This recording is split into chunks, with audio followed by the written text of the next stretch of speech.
my social science study classes. I am your GRS from Arya Kalam Academy. Here we go to discuss the SSLC board model paper of a social science subject. That exam will be held on July 1st, 2020. Here I explain the both question and answer, and also it is helpful to you to score highest marks in the social science subject. ಇಲ್ಲಿ ಪ್ರತಿ ಪ್ರಶ್ನೆ ಮತ್ತು ಉತ್ತರ ಎರಡನ್ನೂ ಸಹ English ಮತ್ತು ಕನ್ನಡದಲ್ಲಿ ಹೇಳ್ತಾ ಹೋಗ್ತೇನೆ, ವಿವರಣೆ ನೀಡ್ತಾ ಹೋಗ್ತೇನೆ.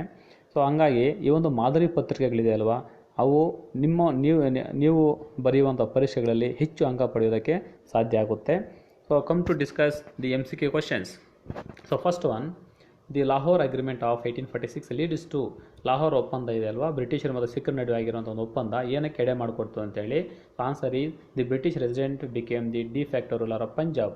So when Duleep Singh accepted the subsidiary alliance of the British company, so he got retirement from the company. So the British resident officer he became the D facto ruler ಅಂತ. ಹಾಗಾಗಿ ಈ ಲಾಹೋರ್ ಒಪ್ಪಂದಕ್ಕೆ ಸಹಿ ಹಾಕಿದ ಮೇಲೆ ಅಲ್ಲಿರುವಂತಹ ದುಲೀಪ್ ಸಿಂಗ್ ಇದ್ದಾರಲ್ವ, ಅವರಿಗೆ ರಾಜೀನಾಮೆಯನ್ನು ನೀಡಿಬಿಟ್ಟು ಪಿಂಚಣಿಯನ್ನು ನೀಡೋದಕ್ಕೆ ಪ್ರಾರಂಭ ಮಾಡ್ತಾರೆ. ಹಾಗಾಗಿ ಅಲ್ಲಿ ರೆಸಿಡೆಂಟ್ ಆಫೀಸರ್ ಇದ್ದಾರಲ್ವ, ಈಸ್ಟ್ ಇಂಡಿಯಾ ಕಂಪನಿಯಿಂದ ನೇಮಕ ಮಾಡಿದಂಥ ಅಧಿಕಾರಿ, ಅವರು ಈ ಪಂಜಾಬಿನ ಉಸ್ತುವಾರಿಯನ್ನು ನೋಡ್ಕೊಳ್ತಾರೆ ಅಂತ. ಎರಡನೇದು, 15th August 1947 when the entire country was celebrating independence, Gandhiji was at. 1947 August 15ರಂದು ಇಡೀ ಭಾರತ ಸ್ವಾತಂತ್ರ್ಯ ಸಂಭ್ರಮಾಚರಣೆಯನ್ನು ನಡೆಸ್ತಿದ್ದಾರೆ. ಆ ಹೊತ್ತಿನಲ್ಲಿ ಗಾಂಧೀಜಿಯವರು ಎಲ್ಲಿದ್ದರು ಅಂತ. ಸೊ ಹಿ ವಾಸ್ ಅಟ್ ನೌಕಾಲಿ ಅಂತ. ಸೊ ಕೋಲ್ಕತ್ತಾದ ನೌಕಾಲಿ ಅಂತಿದೆ, ಅಲ್ಲಿರ್ತಾರೆ ಅಂತ. ಇವಾಗ ಅದು ಬಾಂಗ್ಲಾದೇಶದಲ್ಲಿ ಬರುತ್ತೆ. ಅಲ್ಲಿ ಈ ಕಮ್ಯುನಲ್ ಕ್ಲಾಶಸ್ ಆಗ್ತಿರುತ್ತೆ ಹಿಂದೂ ಮತ್ತು ಮುಸ್ಲಿಮರ ನಡುವೆ.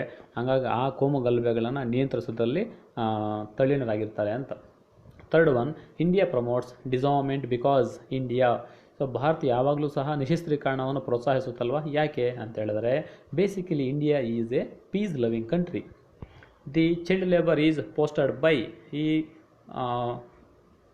ಬಾಲ್ಯ ಕಾರ್ಮಿಕ ಪದ್ಧತಿ ಇದೆ ಅಲ್ವಾ, ಅದು ಯಾವುದರಿಂದ ಹೆಚ್ಚಾಗ್ತಿದೆ ಅಂತ ಹೇಳಿದ್ರೆ ಅನ್ಆರ್ಗನೈಸ್ಡ್ ಲೇಬರ್ ಸೆಕ್ಟರ್ ಅಂತೇಳಿ.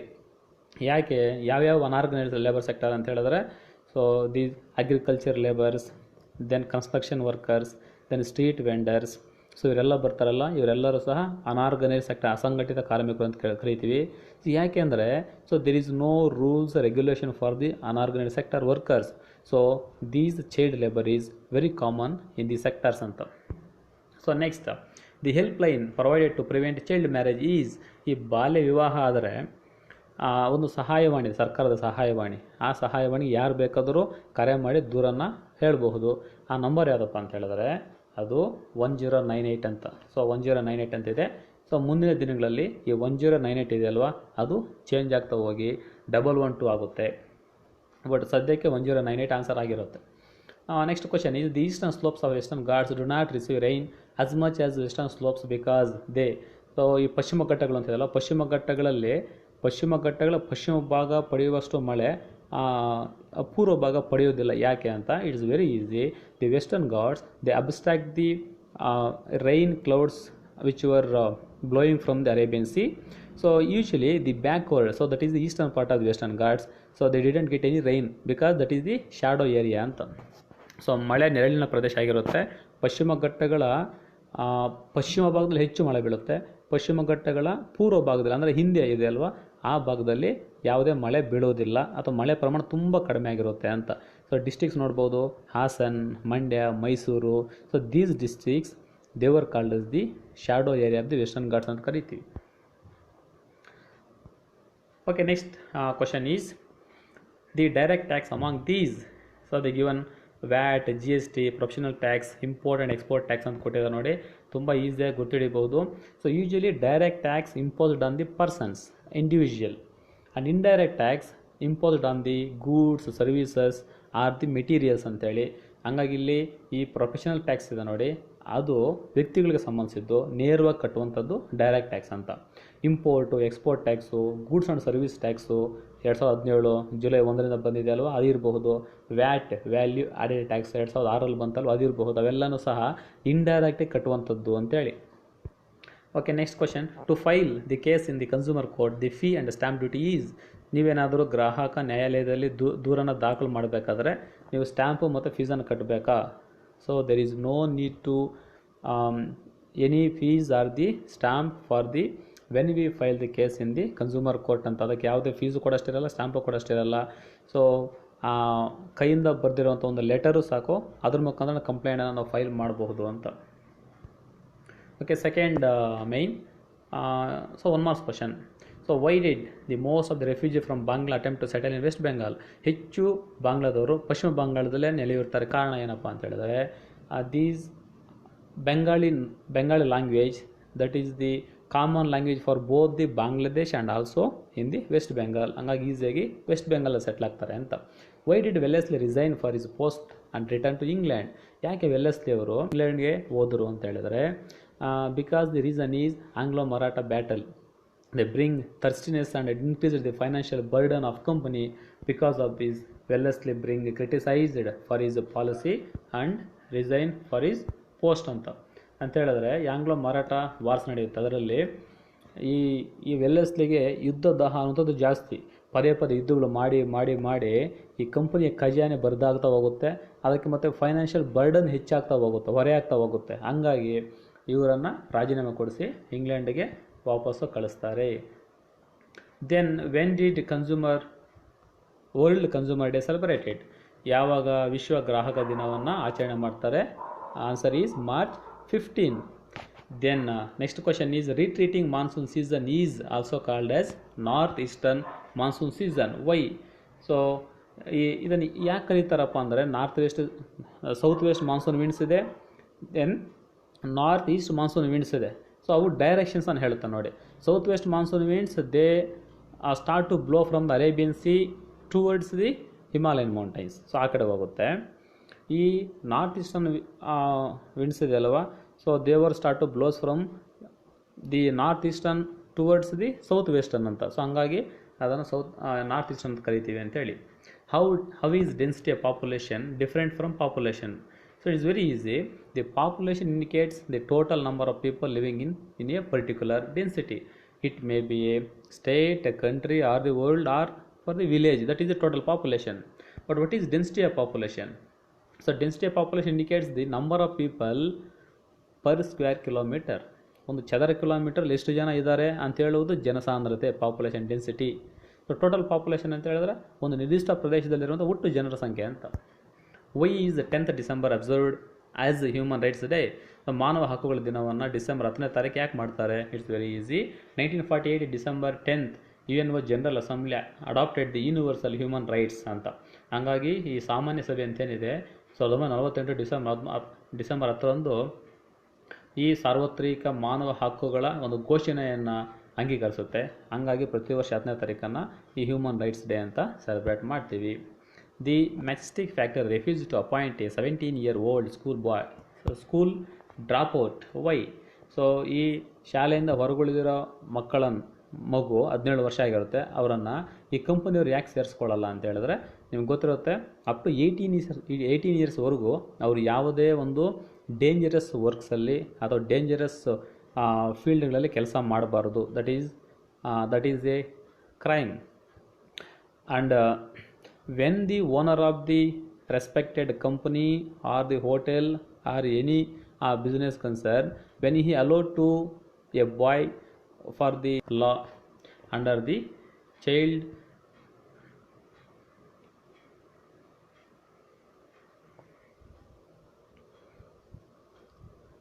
and the Child Labor Act. Okay, what is the budget? It is very easy.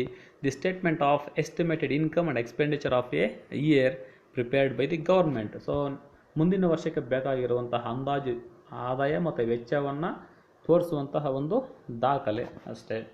Okay, next 2 marks question. Answer the following questions in 2 sentences each. First one, explain the importance of northern great plain. It is very very important question. You can write answer for the 2 marks, 3 marks or the 4 marks. They are suitable for irrigation. ಇದು ನೀರಾವರಿಗೆ ಹೆಚ್ಚು ಅನುಕೂಲವಾಗಿರುವಂತಹ ಒಂದು ಮೈದಾನ ಪ್ರದೇಶ, ಉತ್ತರ ಭಾರತದ ಮೈದಾನ ಪ್ರದೇಶ. It has vast fertile alluvial soil. ಇಲ್ಲಿ ಫಲವತ್ತವಾಗಿರುವಂಥ ಒಂದು ಮಣ್ಣಿದೆ, ಹಂಗೆ ಅಗ್ರಿಕಲ್ಚರ್ ಕ್ರಾಪ್ಸು ಚೆನ್ನಾಗಿ ಇಳುವರಿ ಕೊಡುವಂಥದ್ದು. It supports to network of roads, railways and waterways ಅಂತ. ಸೊ ಟ್ರಾನ್ಸ್ಪೋರ್ಟ್ಗೆ ಸಂಬಂಧಪಟ್ಟಂತೆ ಎಲ್ಲದರಲ್ಲೂ ಸಹ ಚೆನ್ನಾಗಿ ಡೆವಲಪ್ಮೆಂಟ್ ಆಗಿರುವಂಥದ್ದು ಅಂತೇಳಿ. ಸೊ ಅಲ್ಲಿ ರೋಡ್ಸ್ ಚೆನ್ನಾಗಿವೆ, ರೈಲ್ವೆ ಕನೆಕ್ಷನ್ಸ್ ಇದೆ, ಸೊ ವಾಟರ್ ವೇಸು ಇದೆ. ಸೊ ಇನ್ಲ್ಯಾಂಡ್ ವಾಟರ್ ವೇಸ್ ಅಂತ ಕರೀತೀವಿ ನೋಡಿ, ಆ ವಾಟರ್ ವೇಸು ಸಹ ಇದೆ. They are useful for urbanisation and trade ಅಂತ. ಸೊ ಅಲ್ಲಿ ಈ ನಗರೀಕರಣ ಅನ್ನೋಂಥದ್ದು ತುಂಬ ಫಾಸ್ಟಾಗಿ ಬೆಳವಣಿಗೆ ಆಗ್ತಿದೆ, ಮತ್ತು ವ್ಯಾಪಾರನೂ ಅಷ್ಟೇ ರ್ಯಾಪಿಡ್ ಗ್ರೋತಲ್ಲಿ ಆಗ್ತಿದೆ. ಸೊ ಹಂಗಾಗಿ ಎಲ್ಲ ಕಾರಣಗಳಿಂದ ಈ ನಾಥನ್ ಮೈದಾನ ಇದೆ ಅಲ್ವಾ, ಅದು ತುಂಬ ಎಕನಾಮಿಕ್ಕಾಗಿ ಇಂಪಾರ್ಟೆನ್ಸ್ ಆಗಿದೆ ಅಂತೇಳಿ. ಹಂಗಾಗಿ ಅಲ್ಲಿ ನೋಡ್ಬೋದು ಆ ಸ್ಟೇಟ್ಗಳಲ್ಲಿ ಈ ಪಾಪ್ಯುಲೇಷನ್ ಡೆನ್ಸಿಟಿನೂ ಪಾಪ್ಯುಲೇಷನ್ ಹೆಚ್ಚು ಇದೆ, ಮತ್ತು ಪ್ರೊಡಕ್ಷನ್ ಅಗ್ರಿಕಲ್ಚರ್ ಪ್ರೊಡಕ್ಷನ್ ಇರಬಹುದು, ಬೇರೆ ಸ್ಟೇಟ್ಸ್ ಹೋಲಿಸ್ಕೊಂಡಾಗ ಹೆಚ್ಚು ಪ್ರೊಡಕ್ಷನ್ನು ಆ ನಾಥನ್ ಮೈದಾನಿಂದ ಬರ್ತಿರೋವಂಥದ್ದು ಇಂಡಿಯಾಗೆ ಅಂತ. Why should we take measures to check soil erosion? So here understand the question. Here in the textbook they given causes for the soil erosion, then effects for the soil erosion, and measures to check the soil erosion ಅಂತ. ಅಂದರೆ soil ಎರೋಜನ್ಗೆ ಕಾರಣಗಳು ಕೊಟ್ಟಿದ್ದಾರೆ, soil ಎರೋಜನಿಂದ ಆಗುವಂತಹ ಪರಿಣಾಮಗಳು ಕೊಟ್ಟಿದ್ದಾರೆ, ಮತ್ತು soil ಎರೋಜನನ್ನು stop ಮಾಡಬೇಕಾದ್ರೆ ನಾವು ತೆಗೆದುಕೊಳ್ಬೇಕಾದ ಕ್ರಮಗಳು ಕೊಟ್ಟಿದ್ದಾರೆ. ಇಲ್ಲಿ ಯಾವ್ದು ಬರೀಬೇಕು, ಇಲ್ಲಿ ಕ್ವಶನ್ ಕೊಟ್ಟಿದ್ದಾರೆ, why should we take measures to check soil erosion ಅಂತ. ನಾವು ಯಾಕೆ ಈ ಸಾಯಿಲ್ ಎರೋಜನನ್ನು ಸ್ಟಾಪ್ ಮಾಡಬೇಕು ಅಂತ ಹೇಳಿದ್ರೆ ಅದರಿಂದ ಆಗುವಂಥ ಎಫೆಕ್ಟ್ಸ್ ಬರೀಬೇಕು, ಪರಿಣಾಮಗಳು ಬರೀಬೇಕು. ಏನೇನಾಗುತ್ತೆ ಪರಿಣಾಮಗಳು ಅಂತ ಹೇಳಿದ್ರೆ, it leads to accumulation of silt in the river beds and causing floods ಅಂತ. ಸೊ ಈ soil erosion, due to soil erosion the lot of accumulation of silt that is deposited in the river beds. So usually it causes for the floods ಅಂತೇಳಿ. ಈ ಹೂಳು ಅಂತ ಏನು ಹೇಳ್ತೀವಿ, ಆ soil ಎರೋಜನಿಂದ ಅಂದರೆ ಮಣ್ಣಿನ ಸವೆತದಿಂದ ಬರುವಂಥ ಎಲ್ಲ ಹೂಳು ಈ ನದಿ ತಳಮಟ್ಟದಲ್ಲಿ ತುಂಬಿಕೊಂಡು ಅದರಿಂದ ಈ ಪ್ರವಾಹಗಳಾಗುವಂಥ ಚಾನ್ಸಸ್ ತುಂಬಾ ಇರುತ್ತೆ. And with accumulation of silt in the river it changes the river course ಅಂತ. ಅಂದರೆ ಯಾವಾಗ ಈ ನದಿಗಳ ತಳಮಟ್ಟದಲ್ಲಿ ಹೂಳು ತುಂಬ್ಕೊಳ್ತಾ ಹೋಗ್ತಿರುತ್ತೋ, ಈ ನದಿಯ ಪಾತ್ರ ಅಂತೇನಿದೆ, ಒಂದು ಡೈರೆಕ್ಷನ್ ಇರುತ್ತೆ, ಅದು ಅದೇ ಡೈರೆಕ್ಷನಲ್ಲಿ ನೀರು ತುಂಬಿದಾಗ ಹೋಗೋದಿಲ್ಲ. ಈ ಜಾಸ್ತಿ ನೀರು ಬಂದಾಗ ಮಳೆಗಾಲದಲ್ಲಿರಬಹುದು ಅಥವಾ ಬೇರೆ ಒಂದು ಸೈಕ್ಲೋನ್ಸ್ ಬರುವಾಗಿರಬಹುದು, ಈ ನದಿಯ ಒಂದು ಪಾತ್ರನೇ ಡೈವರ್ಷನ್ ತೊಗೊಂಡ್ಬಿಟ್ಟು ಬೇರೆ ಕಡೆ ಹೊರಟೋಗ್ಬೋದು. ಅದರಿಂದ ಅಗ್ರಿಕಲ್ಚರ್ ನಷ್ಟ ಆಗ್ಬೋದು ಅಥವಾ ಜನರ ಪ್ರಾಣಗಳಿಗೆ ತೊಂದರೆ ಆಗಬಹುದು. Due to accumulation of silt the storage capacity of reservoirs get reduced ಅಂತ. ಈ ವಾಟರ್ ರಿಸರ್ವಾಯರ್ಸ್ ಇರುತ್ತಲ್ವಾ, ಆ ವಾಟರ್ ರಿಸರ್ವಾಯರ್ಸ್ ಏನಾಗುತ್ತೆ ಅಂದ್ರಪ್ಪ, ಅದರ ಒಂದು ಈ ಸ್ಟೋರೇಜ್ ಕೆಪಾಸಿಟಿ ಇರುತ್ತೆ. ಫಾರ್ ಎಕ್ಸಾಂಪಲ್ ಒಂದು ರಿಸರ್ವಾಯರ್ದು 50 ಫೀಟ್ ಅಡಿ ಇರುತ್ತೆ, ಅದರಲ್ಲಿ ನೀರು ಸ್ಟೋರ್ ಮಾಡ್ಕೊಳ್ತಿರುತ್ತೆ. ಯಾವಾಗ ಈ ಸಾಯಿಲ್ ಎರೋಜನ್ ಹೋಗಿ ಅಕ್ಯುಮುಲೇಷನ್ ಆಫ್ ಸಿಲ್ಟ್ ಜಾಸ್ತಿ ಆಗ್ತಾ ಹೋಗಿ ಕೆಳಗಡೆ ಒಂದು 10 ಅಡಿ ಈ ಸಿಲ್ಟೇ ತುಂಬಿಕೊಂಡಿದ್ದಾರೆ, ಅದರದೊಂದು ಕೆಪಾಸಿಟಿ 50 ಅಡಿ ಇರಬಹುದು, ಬಟ್ ನೀರು ಸ್ಟೋರ್ ಆಗೋದು ಬರೀ 40 ಅಡಿಯಲ್ಲಿ ಮಾತ್ರ ಆಗುತ್ತೆ. ಅಂದರೆ ಆ ಉಳಿದಿರೋಂಥ 10 ಅಡಿ ನೀರನ್ನು ಇಟ್ಕೊಳ್ಳೋದು ಕೆಪಾಸಿಟಿ ಕಳ್ಕೊಂಡು ಬಿಟ್ಟಿರುತ್ತೆ. ಆವಾಗ ಏನಾಗುತ್ತೆ, ಆ ನೀರು ಬೇರೆ ಕಡೆ ಓವರ್ಫ್ಲೋ ಆಗಿ ಬೇರೆ ಸಮಸ್ಯೆಗಳನ್ನು ಕ್ರಿಯೇಟ್ ಮಾಡುತ್ತೆ ಅಂತೇಳಿ. Due to the loss of fertility the agriculture production get reduced ಅಂತ. ಸೊ ಯಾವಾಗ ಈ ಮಣ್ಣಿನ ಸವೆತ ಕಂಟಿನ್ಯೂಸ್ ಆಗ್ತಾ ಹೋಗ್ತಿರುತ್ತೋ, ಆ ಮಣ್ಣಿನ ಮೇಲ್ಪದರದಲ್ಲಿರುವಂತಹ ಒಂದು ಹ್ಯೂಮಸ್ ಇರಬಹುದು, ಫರ್ಟಿಲಿಟಿ ಇರಬಹುದು, ಎಲ್ಲನೂ ಸಹ ಕೊಚ್ಚಿಕೊಂಡು ಹೋಗಿ ಅಲ್ಲಿ ಒಂದು ಪ್ರೊಡಕ್ಷನ್ ಅನ್ನುವಂಥದ್ದು ತುಂಬ ಕಡಿಮೆ ಬರುತ್ತೆ ಅಂತ. Okay, next question, how does globalisation foster interdependence among countries? ಶಿಕ್ಷಣ ಅಂತದ್ದು ರಾಷ್ಟ್ರಗಳ ನಡುವೆ ಈ ಅಂತರಾವಲಂಬನೆಯನ್ನು ಹೆಚ್ಚು ಮಾಡುತ್ತೆ. ಯಾಕೆ ಅಂತಾಗ, so it is very easy, because all the countries they are depending on each other. So the foreign trade of both countries are increased.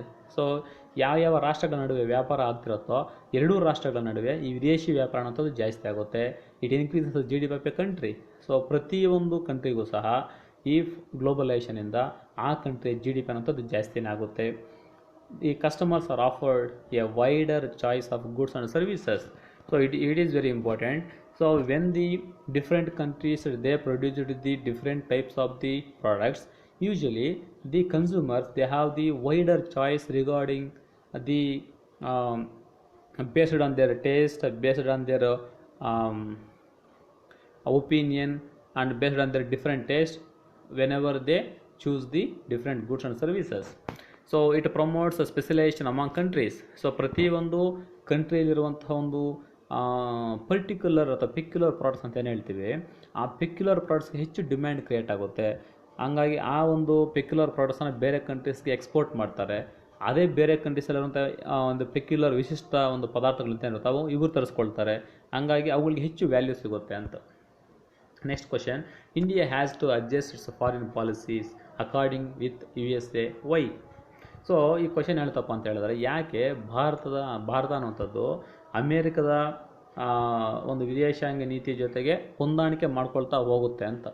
So ಇಲ್ಲಿ ತುಂಬ ಈಸಿ ಯಾಕಪ್ಪ ಅಂತ ಹೇಳಿದ್ರೆ, India has to adjust its foreign policy according to the USA because India keeps observing the policy shift in the two parties of USA. ಅಮೆರಿಕದಲ್ಲಿ 2 ಪಾರ್ಟಿಗಳಿದೆ.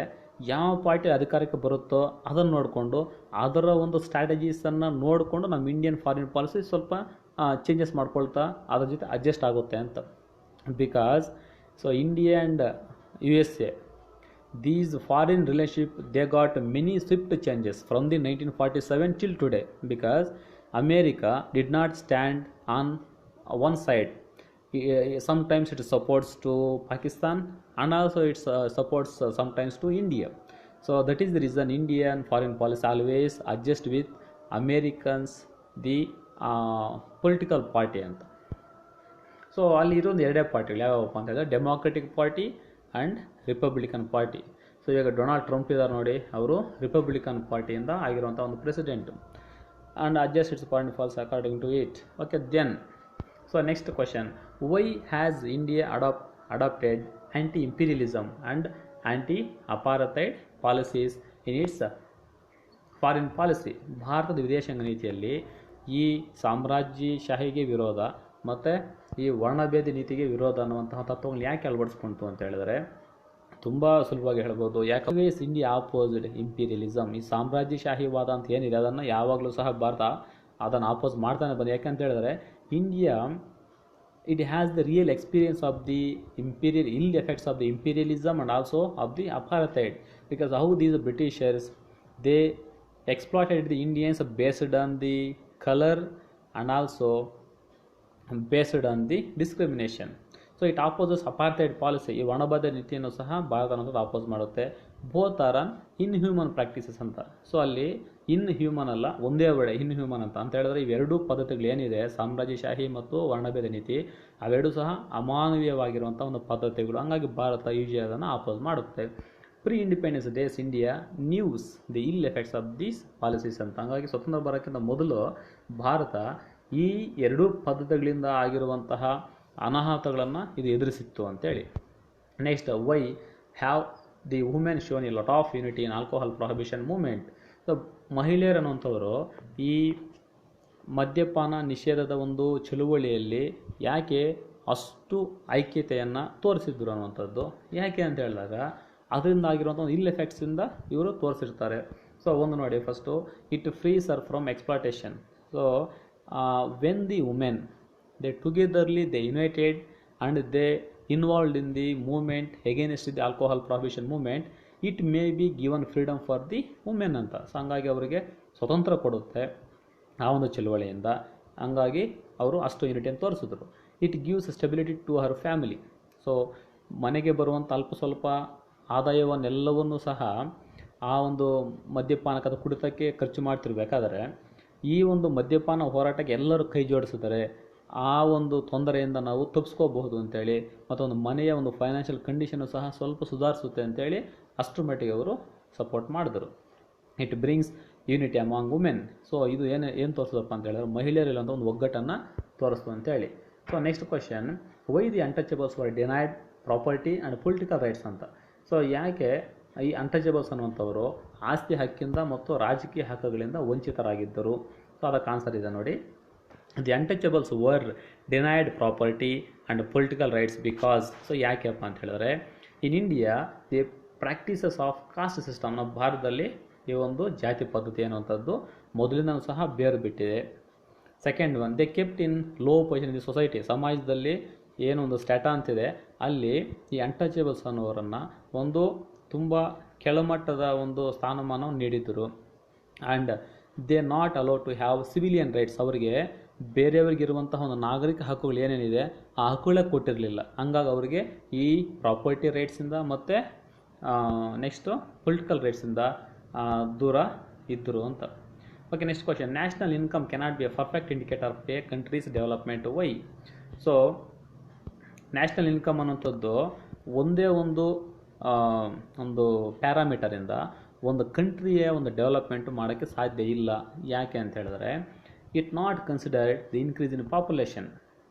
So whenever the increases in the national income, it did not consider the increase in the population. So ಆದಾಯದಲ್ಲಿ ಹೆಚ್ಚಾಗಿರುವಂಥ ಒಂದು ಇನ್ಕಮನ್ನು ತೋರಿಸುತ್ತೆ, national income ಜಾಸ್ತಿ ಆಗಿರುವಂಥದ್ದು. ಅದ್ರ ಜೊತೆಗೆ ಆ ಒಂದು ಇಯರಲ್ಲಿ ಇಷ್ಟು ಪಾಪ್ಯುಲೇಷನ್ ರೈಸ್ ಆಗಿರೋದು ಮಾತ್ರ ಕನ್ಸಿಡರ್ ಮಾಡಲ್ಲ. ಹಾಗಾಗಿ ನ್ಯಾಷನಲ್ ಇನ್ಕಮ್ ಒಂದು ರೈಸ್ ಆದ ತಕ್ಷಣವೇ ಆ ಒಂದು ಕಂಟ್ರೀಸ್ ಡೆವಲಪ್ಮೆಂಟ್ ಆಗ್ತಿದೆ ಅಂತ ನಾವು ಹೇಳೋಕ್ಕೆ ಸಾಧ್ಯ ಇಲ್ಲ. All the countries does not have same population. ಎಲ್ಲ ರಾಷ್ಟ್ರಗಳಲ್ಲೂ ಸಹ ಒಂದೇ ರೀತಿಯ ಪಾಪ್ಯುಲೇಷನ್ ಇರಲ್ಲ. ಹಂಗಾಗಿ ಇದು ಒಂದರಿಂದನೇ ಒಂದು ಕಂಟ್ರಿ ಡೆವಲಪ್ಮೆಂಟ್ ಆಗುತ್ತೆ ಅಂತ ಹೇಳೋಕ್ಕೆ ಸಾಧ್ಯ ಇಲ್ಲ. ಅದ್ರ ಜೊತೆಗೆ we should considered per capital income, and also we should consider HDI, human development index, and also we should consider the gender based development, and also we should consider the social status. So ಇವೆಲ್ಲವನ್ನು ಸಹ ನಾವು ಅನುಸರಿಸಿದ್ರೆ ಮಾತ್ರ ಒಂದು country development ಹೇಳ್ಬೋದು. Next ಒಂದು the cold war brought chaos justify. ಈ ಶೀತಲ ಯುದ್ಧ ಅನ್ನುವಂಥದ್ದು ಒಂದು ಸಂದಿಗ್ಧ ಪರಿಸ್ಥಿತಿಗೆ ಕಾರಣ ಆಯಿತು. ಯಾಕೆ ಅಂತ ಹೇಳಿದ್ರೆ, the world have divided into 2 power blocks, that is one block under the America and another block in under the Russia. So the countries have faced enmity from both blacks. ಇವೆರಡೂ ಒಂದು ಬ್ಲಾಕ್ಸ್ ಏನಿದೆ ಅವು ಒಬ್ಬರು ವಿರೋಧ ಮಾಡುವಂಥದ್ದು. Because basically they have the ideological differences. America, it propagates the democracy, capitalism. Russia propagates the communalism. So ideological differences, it make this Cold War. Next one, it affects the upcoming war. So what? Korean War, Suez Canal dispute, Vietnam War, then Afghanistan problem. These are all the wars. They were the results of the Cold War. Angaitu. Then what were the results of third Carnatic War? ಈ ಮೂರನೇ ಕರ್ನಾಟಕ ಯುದ್ಧ ಇದೆಯಲ್ವ, ಅದ್ರ results ಏನಪ್ಪ ಅಂತ ಹೇಳಿದ್ರೆ, Carnatic wars happen between the Britishers and French. ಅವರಿಬ್ಬರು ನಡುವೆ ಆಗಿರುವಂಥದ್ದು. That is the final Carnatic war, that is third Carnatic war. The French lost their ಸುಪ್ರಮಸಿ in India. So in the third Carnatic war, the completely French defeated by the Britishers. So they lost their ಸುಪ್ರಮಸಿ in India. ಹಾಗಾಗಿ ಸಂಪೂರ್ಣವಾಗಿ ಸೋತರು ಬ್ರಿಟಿಷರಿಂದ. ಹಾಗಾಗಿ ಅವರ ಒಂದು ಸಾರ್ವಭೌಮಾಧಿಕಾರವನ್ನು ಕಳೆದುಕೊಂಡ್ರು ಭಾರತದಲ್ಲಿ. The British become powerful India. So ಈ third Carnatic ವಾರಲ್ಲಿ ಯಾವಾಗ ಫ್ರೆಂಚರು ಸೋತೋದರೋ, ಈ ಒಂದು ಇದರಲ್ಲಿ ಬ್ರಿಟಿಷರು ಸಂಪೂರ್ಣವಾಗಿ ಸಾರ್ವಭೌಮರಾದರು ಭಾರತದಲ್ಲಿ. French limited to Pondicherry. But Britishers they hold their power in the Pondicherry till 1954 ಅಂತ. ಸ್ವತಂತ್ರ ಬಂದ ಮೇಲೂ ಸಹ, ಬ್ರಿಟಿಷರು ಸ್ವತಂತ್ರ ಕೊಟ್ಟರೂ ಸಹ ನಮಗೆ ಈ ಪಾಂಡಿಚೇರಿಯಲ್ಲಿ ಫ್ರೆಂಚರು ಮಾತ್ರ ನಮ್ಮನ್ನು ಬಿಟ್ಟಿರಲಿಲ್ಲ. The treaty of Paris and British and French. ಈ ಪ್ಯಾರಿಸ್ ಟ್ರೀಟಿ ಅಂತ ಆಗುತ್ತೆ. ಪ್ಯಾರಿಸ್ ಟ್ರೀಟಿ ಆಗೋದು ಎಲ್ಲಪ್ಪ ಅಂತ ಹೇಳಿದ್ರೆ ಫ್ರಾನ್ಸಲ್ಲಿ. ಸೊ ಅಲ್ಲಿ ಆಗುತ್ತೆ.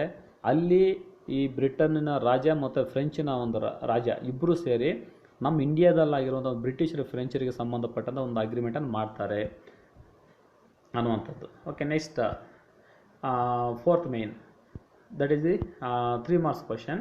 First one, what were the impact of British land tax system in India? ಭಾರತದಲ್ಲಿ ಈ ಬ್ರಿಟಿಷರ ಒಂದು ಭೂಕಂದಾಯ ಪದ್ಧತಿ ಏನಿದೆ ಅದರ ಒಂದು ಪರಿಣಾಮಗಳು ಏನೇನಾಯಿತು ಅಂತೇಳಿ. So this system brings regular income to company.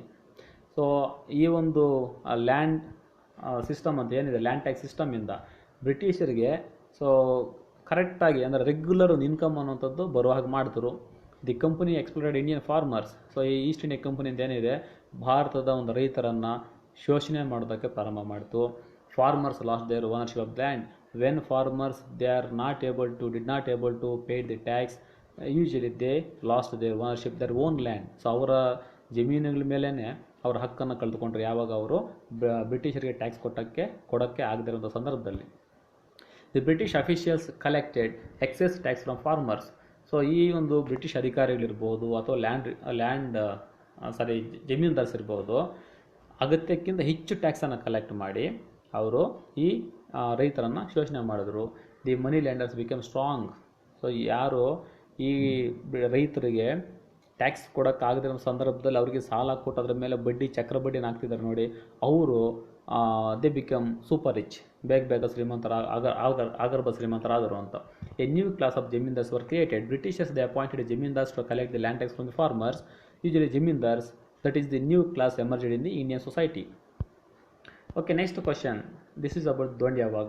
What were the conditions that made Dondia Wag revolt against the British? ಈ ದೋಂಡ್ಯವಾಗನಂತರು ಬ್ರಿಟಿಷರ ಮೇಲೆ ಯುದ್ಧ ಮಾಡೋದಕ್ಕೆ ಯಾವ್ಯಾವ ಸನ್ನಿವೇಶಗಳ ಕಾರಣ ಆಯಿತು ಅಂತೇಳಿ ಅದ್ರ ಬಗ್ಗೆ ಇರೋದೇ ಒಂದು ಸ್ವಲ್ಪ ಇನ್ಫಾರ್ಮೇಷನ್ ಇದನ್ನು ಬರೀಬೋದು ಈಸಿಯಾಗಿ. ಏನಪ್ಪ ಅಂತ ಹೇಳಿದ್ರೆ the land tax policy. So Dhondia Wagh he opposite the land tax policies of British. ಅವರು ಬ್ರಿಟಿಷರ ಒಂದು ಕಂದಾಯ ಪದ್ಧತಿಯನ್ನು ವಿರೋಧ ಮಾಡಿದರು. Dhondia Wagh built a private army. So ಒಂದು ಪ್ರೈವೇಟ್ ಆರ್ಮಿಯನ್ನು ಕಟ್ಟಿಕೊಂಡ್ರು. ಅದ್ರ ಮುಖಾಂತರ ಬ್ರಿಟಿಷರ ವಿರುದ್ಧ ಹೋರಾಟ ಮಾಡೋಕ್ಕೆ ಪ್ರಾರಂಭ ಮಾಡಿದ್ರು. He made an attempt to attack on port of Cuddalore. ಆ ಕುಡ್ಲೂರು ಪೋರ್ಟನ್ನು ಮೇಲೆ ದಾಳಿ ಮಾಡಿ ಅದನ್ನು ವಶಪಡಿಸ್ಕೊಂಡ್ರು. He also made an attack on Shivamogga and Chitradurga. So ಈ ಎರಡು ಕೋಟೆಗಳ ಮೇಲೆ ಯುದ್ಧ ಮಾಡಿದ್ರು. He also encouraged by palegars to fight against Britishers. ಅಂದರೆ ಬ್ರಿಟಿಷರಿಗೆ ವಿರುದ್ಧವಾಗಿ ಪಾಳ್ಯಗಾರರು ಯಾರ್ಯಾರಿದ್ರು ಅವರೆಲ್ಲರಿಗೂ ಸಹ ದೋಂಡ್ಯವಾಗ್ ಸಪೋರ್ಟ್ ಮಾಡಿ ಅವರು ಸಹ ಬ್ರಿಟಿಷರ ವಿರುದ್ಧವಾಗಿ ಹೋರಾಡೋ ಹಾಗೆ ಮಾಡಿದ್ರು. The French extended their support Dhondia Wagh.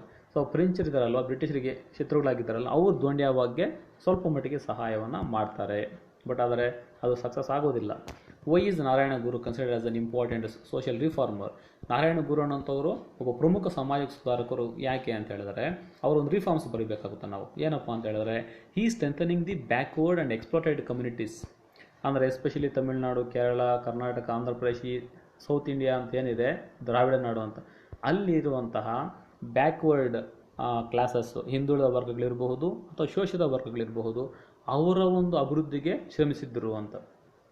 So is famous that is popular slogan is one god, one cost, one religion ಅಂತ. ಅಂದರೆ ಒಬ್ಬರೇ ದೇವರು, ಒಂದೇ ಜಾತಿ, ಒಂದೇ ಧರ್ಮ. ಯಾವುದಪ್ಪ ಅಂತ ಹೇಳಿದ್ರೆ that is the human religion ಅಂತ. ಸೊ ಒಂದೇ ಜಾತಿ, ಅದು ಮಾನವ ಜಾತಿ, ಒಂದೇ ಧರ್ಮ ಮಾನವ ಧರ್ಮ ಅಂತ ಹೇಳ್ತಾರೆ. ಪ್ರೊಪಗೇಟಿಂಗ್ ಎಜುಕೇಷನ್, ಅವರು ಎಜುಕೇಷನ್ಗೆ ಹೆಚ್ಚು ಇಂಪಾರ್ಟೆನ್ಸ್ ಕೊಡ್ತಾರೆ. They build temples for backward communities. So when the brahmin class they did not allowed the backward and also the exploited communities into the temples. Narayana Guru build a separate temples for the backward classes ಅಂತೇಳಿ ಅವ್ರಿಗೆ ದೇವಸ್ಥಾನವನ್ನು ಕಟ್ಟಿದರು. They started Vaikom movement. So temple free movement ಇದೆಯಲ್ವಾ, ಅದನ್ನು start ಮಾಡಿದ್ರು. ಅದಕ್ಕೆ ಗಾಂಧೀಜಿನೂ ಸಹ ಸಪೋರ್ಟ್ ಮಾಡಿರ್ತಾರೆ ವೈಕೋ ಮೂಮೆಂಟ್ಗೆ. He is one of the important social reformer. Okay, next question ನೋಡಿ. What were the causes for the failure of 1857 mutiny? This is very important question. So ಗ್ಯಾರಂಟಿಯಾಗಿ ಈ ಚಾಪ್ಟರ್ ಒಂದು ಕ್ವಶನ್ ಬಂದಿರುತ್ತೆ.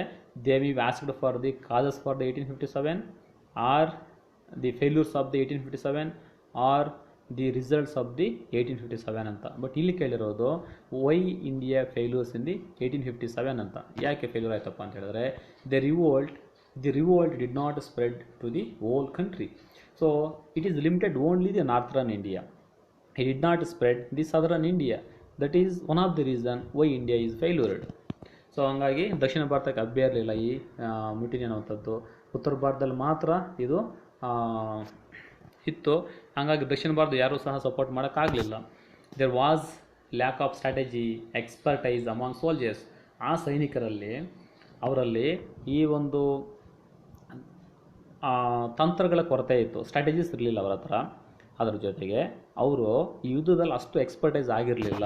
ಅದು ಒಂದು ಕಾರಣದಿಂದ ಸೋತೋದ್ರು. Lack of discipline, arms among Indian soldiers. ಈ ಒಂದು ಭಾರತೀಯ ಸೈನಿಕರಲ್ಲಿ ಆ ಒಂದು ಇನ್ಸಿಡೆಂಟ್ ಆದಾಗ ಅವರಲ್ಲಿ ಒಂದು ಶಿಸ್ತಿರಲಿಲ್ಲ ಮತ್ತು ಅವರ ಹತ್ರ ಒಂದು ವೆಪನ್ಸ್ ಇರಲಿಲ್ಲ. ಬ್ರಿಟಿಷರ ಹತ್ರ ಇರುವಷ್ಟು ವೆಪನ್ಸು ಇವರ ಹತ್ರ ಇರಲಿಲ್ಲ. Lack of unity among the unity among British forces ಅಂತ. ಸೊ ಬ್ರಿಟಿಷರಲ್ಲಿ ಐಕ್ಯತೆ ಇತ್ತು. ಹಾಗಾಗಿ ಅವರು ಬಾಂಬೆ, ಮದ್ರಾಸಲ್ಲಿರುವಂತಹ ಒಂದು ಆರ್ಮಿ ಟ್ರೂಪ್ಸನ್ನು ಕರೆಸ್ಕೊಂಡು ಒಟ್ಟಾಗಿ ಯುದ್ಧ ಮಾಡಿದ್ರು. ಅವರು ಭಾರತೀಯರನ್ನು ಸೋಲಿಸಿದರು. Many Indian kings extended their loyalty to British. So ಭಾರತೀಯರ ಅರಸರು ಭಾರತೀಯರಿಗೆ ಸಪೋರ್ಟ್ ಮಾಡಿದಿರ ಬ್ರಿಟಿಷರಿಗೆ ಸಪೋರ್ಟ್ ಮಾಡಿದ್ರು. ಕೆಲವರು ನ್ಯೂಟ್ರಲ್ ಆಗಿದ್ಬಿಟ್ರು ನೋಡಿ, ಅದು ಒಂದು ಕಾರಣ. ಲ್ಯಾಕ್ ಆಫ್ ಲೀಡರ್ಶಿಪ್, ನಮ್ಮ ಇಂಡಿಯನ್ ಒಂದು ಆರ್ಮಿ ಇದರಲ್ಲಿ ಒಂದು ಸ್ಟ್ರಾಂಗ್ ಲೀಡರ್ಶಿಪ್ ಇರಲಿಲ್ಲ. What measures can be taken to eradicate ಕರಪ್ಷನನ್ನು ನಾವು ಕಡಿಮೆ ಮಾಡಬೇಕಾದರೆ ಏನೇನು ಮೆಜರ್ಸ್ ತೊಗೋಬೇಕು? ತುಂಬ ಸಿಂಪಲ್ ನೋಡಿ, ಆರಾಮಾಗಿ 2 ಅಥವಾ 3 ಮಾರ್ಕ್ಸ್ ತೊಗೋಬೋದು. Lokpal, Lokayukta, and also you can write ACB in the Karnataka. Then ACB means anti corruption bureau.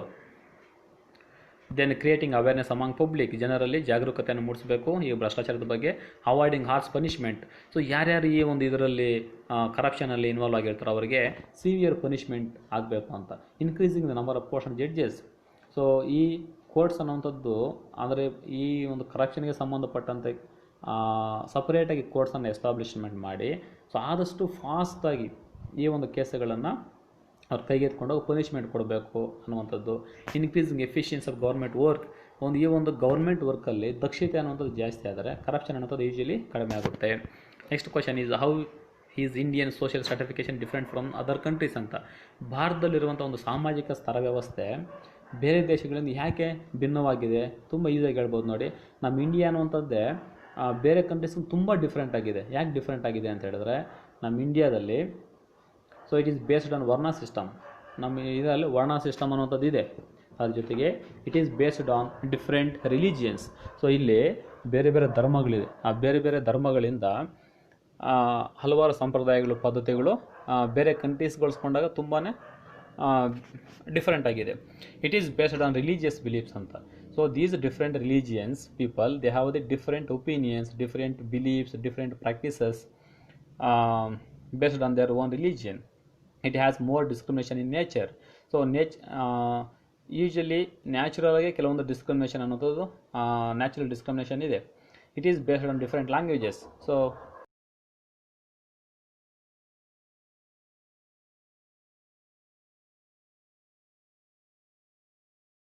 customs are there, many practices are there, but they were very different from other languages. Then it neglected the women's right. Irrespective of all the caste and religions which are in India, they neglected the women's right. So hence Indian social stratification is very different from other countries. Next question, transport plays a very important role in economic development. Justify. So they can ask in another way, explain the importance of the transport, or what are the uses of the transport, or what are the advantages of the transport. So ಹಿಂಗೆ ಬೇಕಾದರೂ question ಕೇಳ್ಬೋದು, but answer is the same. So most useful for defence in border areas. Transport ಅನ್ನುವಂಥದ್ದು ಈ ಗಡಿ ಭಾಗಗಳಲ್ಲಿ, ಬಾರ್ಡರ್ಗಳಲ್ಲಿ ತುಂಬ ಮಹತ್ವದ ಪಾತ್ರ ವಹಿಸುತ್ತೆ. For the development of agriculture and village industries, roads are very essential.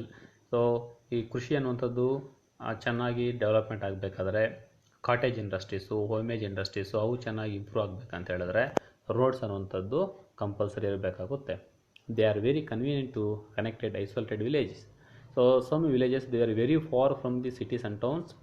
These roads or the railways are very important to connect that isolated villages. It is the backbone of economic development of the country. ಒಂದು ದೇಶ ಆರ್ಥಿಕ ಅಭಿವೃದ್ಧಿ ಸಾಧಿಸಬೇಕಂತ ಹೇಳಿದ್ರೆ ಈ ಒಂದು transport system ಅನ್ನೋಂಥದ್ದು ಒಂದು ಬೆನ್ನೆಲುಬಾಗಿರುತ್ತೆ. They connect remote places with the towns and cities. So these roads or the railways, or the waterways, or the air service, they are connected the remote places with towns, cities or the districts ಅಂತ ಹೇಳಿ. It provides job opportunities. So this transport sector, they are creating many employment opportunities for the youths ಅಂತ. Okay, next question, industries are essential for economic progress. Justify. So here we should write the answer regarding the importance of the industries or advantage of the industries or uses of the industrial sector. So it's very simple to say, it reduces the reliance on primary sector or agriculture, not product. So the industries, they reduce the overburden on the agriculture sector, that is the primary sector. So it reduces imported goods. So when the country imported from the other countries, these industries they are made that they are not depending on the other countries. So ಬೇರೆ ದೇಶಗಳ ಮೇಲೆ ಅತಿಯಾಗಿ ಅವಲಂಬನೆ ಆಗೋದನ್ನು ತಪ್ಪಿಸ್ತಿದೆ. It increases national income. ಈ ಒಂದು ಇಂಡಸ್ಟ್ರೀಸಿಂದ ಒಂದು ರಾಷ್ಟ್ರೀಯ ಆದಾಯ ಸಹ ಜಾಸ್ತಿ ಆಗ್ತಿದೆ. It increases per capital income. ತಲಾದಾಯನೂ ಸಹ ಜಾಸ್ತಿ ಆಗ್ತಿದೆ. So how they are generating employment opportunities, usually per capital income also increased. and these industries they earn foreign exchange when they export the goods or the services or the materials to the foreign countries. ಹಾಗಾಗಿ ವಿದೇಶಿ ವಿನಿಮಯನೂ ಸಹ ಗಳಿಕೆ ಮಾಡ್ತಿದೆ. And industries they are creating lac lack of opportunities, ಲಕ್ಷಾಂತರ ಉದ್ಯೋಗಗಳನ್ನು ಸಹ ಸೃಷ್ಟಿ ಮಾಡ್ತಿದೆ. It increases GDP of the country, ಒಂದು ದೇಶದ ಒಟ್ಟು ರಾಷ್ಟ್ರೀಯ ಉತ್ಪನ್ನ ಅಂತ ಏನಿದೆ ದೇಶೀಯ ಉತ್ಪನ್ನ ಅಂತ ಅದನ್ನು ಸಹ ಜಾಸ್ತಿ ಮಾಡ್ತಿದೆ ಅಂತ. So next question is explain the causes and effects of land slides. ಈ ಭೂ ಕುಸಿತ ಅಂತಿದೆ ಅಲ್ವಾ, ಅದಕ್ಕೆ ಇಲ್ಲಿ ಕಾರಣಗಳು ಮತ್ತು ಪರಿಣಾಮಗಳು ಎರಡನ್ನೂ ಹೇಳಬೇಕಾಗುತ್ತೆ. ಕಾರಣಗಳು ಎರಡೇ ಇದೆ ನೋಡಿ, ಸೊ ಅಲ್ಲಿ ರಾಂಗ್ ಇದೆ. ನ್ಯಾಷನಲ್ ಫೋರ್ಸಸ್ ಅಂತಿದೆ, ಅದು ನ್ಯಾಷನಲ್ ಅಲ್ಲ, ಅದು ನ್ಯಾಚುರಲ್ ಇರಬೇಕು. ಸೊ ನ್ಯಾಚುರಲ್ ಫೋರ್ಸಸ್ ಅಂತ, ನೈಸರ್ಗಿಕ ಕಾರಣಗಳಿಂದ. ಏನಪ್ಪ, undercutting of the slope as in sea wave or erosion of a sea cliff ಅಂತ. When the ocean tides continuously hitted on the particular area, so these process they created like the sea or the sea cliff ಅಂತ. ಹಂಗಾಗಿ ಆ ಒಂದು ರೀತಿಯಾಗಿ ಅಂದರೆ ಯಾವಾಗ ನಿರಂತರವಾಗಿ ಈ ಒಂದು ಟೈಡ್ಸ್ ಅನ್ನುವಂಥದ್ದು ಒಂದು ಪ್ರದೇಶಕ್ಕೆ ಭೂಪ್ರದೇಶಕ್ಕೆ ಹೊಡಿತಿರುತ್ತೋ ಅಲ್ಲಿ ಮಣ್ಣನ್ನು ಕೊರೆದು ಒಳಗಡೆ ಹೋಗಿರುತ್ತೆ. ಮೇಲ್ಗಡೆ ಇರುವಂತಹ ಒಂದು ಲ್ಯಾಂಡ್ ಏನಿದೆ ಅದು ಇದ್ದಕ್ಕಿದ್ದಂಗೆ ಕೆಳಗಡೆ ಕುಸಿದು ಬೀಳುತ್ತೆ. ಸೊ ಹಂಗಾಗಿ ಆ ಒಂದು ಕಾರಣದಿಂದ ಆಗ್ಬೋದು. So but that is the natural forces ಅಂತೇಳಿ. ಬಟ್ ಹ್ಯೂಮನ್ ಫೋರ್ಸಸ್ ಅಂತ ಏನಾಗುತ್ತೆ, ಡಿಫಾರೆಸ್ಟೇಷನ್, ಅರಣ್ಯ ಪ್ರದೇಶ ತುಂಬ ಕಡಿಮೆ ಆಗಿರೋದಕ್ಕೆ ಅದು ಒಂದು ಕಾರಣ ಆಗುತ್ತೆ. ದೆನ್ ಕನ್ಸ್ಟ್ರಕ್ಷನ್ ಆಫ್ ರೋಡ್ಸ್ ಅಂತ, ಸೊ ಹಿಲ್ಲಿ ಏರಿಯಾಸ್ ಇರ್ಬೋದು, ಅಂಥ ಕಡೆ ಈ ರೋಡ್ಗಳನ್ನು ಕನ್ಸ್ಟ್ರಕ್ಟ್ ಮಾಡಬೇಕಾದ್ರೆ ಆ ಭಾರದಿಂದ ನಿಧಾನಕ್ಕೆ ಕೆಳಗಡೆಗೆ ಕುಸಿದು ಬೀಳುತ್ತೆ. ರೈಲ್ವೆ ಲೈನ್ಸ್ ಅಂತ, ಸೊ ಈ ಹಿಲ್ಲಿ ರೀಜನ್ಸ್ ಇರ್ಬೋದು, ವ್ಯಾಲೀಸಲ್ಲಿರಬಹುದು ಅಥವಾ ಹೆವಿ ರೈನ್ಫಾಲ್ ಆಗುವಂತಹ ಒಂದು ಪ್ರದೇಶಗಳಲ್ಲಿ ಈ ರೈಲ್ವೆ ಲೈನ್ಸು ಇದೆ ಅಲ್ವಾ, ಅವುಗಳಿಂದನೂ ಸಹ ಭೂಮಿ ಅನ್ನುವಂಥದ್ದು ಕುಸಿದು ಬೀಳುತ್ತೆ. And when the government constructed the dams, so these dams also they may be causes for the landslides anta. Effects ನೋಡಿ, burying of human settlements and vegetation. When the landslides occurred due to the natural forces or the human forces, they may be witnessed for the lot of destruction of the human settlement or the vegetation ಅಂತ. ಅಲ್ಲಿ ಜನವಸತಿ ಪ್ರದೇಶಗಳಿರಬಹುದು ಅಥವಾ ಅಲ್ಲಿ ಒಂದು ಏನೋ ಅರಣ್ಯ ಪ್ರದೇಶ ಇರಬಹುದು. ಅಂತಹ landslide ಆದಾಗ ಕಂಪ್ಲೀಟಾಗಿ ಆ ಪ್ರದೇಶ ಕೊಚ್ಚಿಕೊಂಡು ಹೋಗುತ್ತೆ ಅಥವಾ ಈ ಮಣ್ಣಿನೊಂದಿಗೆ ಸಬ್ಮರ್ಜ್ ಆಗುತ್ತೆ. Loss of life and property ಅಂತ, ಸೊ ಅದರಿಂದ ಈ ಪ್ರಾಣ ನಷ್ಟನೂ ಆಗುತ್ತೆ, ಆಸ್ತಿ ನಷ್ಟನೂ ಆಗುತ್ತೆ. ಬ್ಲಾಕಿಂಗ್ ರೋಡ್ಸ್ ಅಂತ, ಸೊ ಮೇಲ್ಗಡೆ ಒಂದು ಭೂರಾಶಿ ಇದ್ದಕ್ಕಿದ್ದಾಗ ಕೆಳಗಡೆ ಕುಸಿದು ಬಿದ್ದಾಗ ಕೆಳಗಡೆ ರಸ್ತೆ ಇರುತ್ತಲ್ವ, ಅದು ಕಂಪ್ಲೀಟಾಗಿ ಬ್ಲಾಕ್ ಆಗುತ್ತೆ. ಬ್ಲಾಕಿಂಗ್ ರೈಲ್ವೇಸ್ ಅಂತ, ಸೊ ರೈಲ್ವೆ ಲೈನ್ಸು ಅಷ್ಟೇ ಈ ಒಂದು ಲ್ಯಾಂಡ್ಸ್ಲೈಡಿಂದ ಅವು ಬ್ಲಾಕ್ ಆಗುವಂಥ ಚಾನ್ಸಸ್ ಇರುತ್ತೆ. ಓಕೆ, ನೆಕ್ಸ್ಟ್ ಕ್ವಶನ್,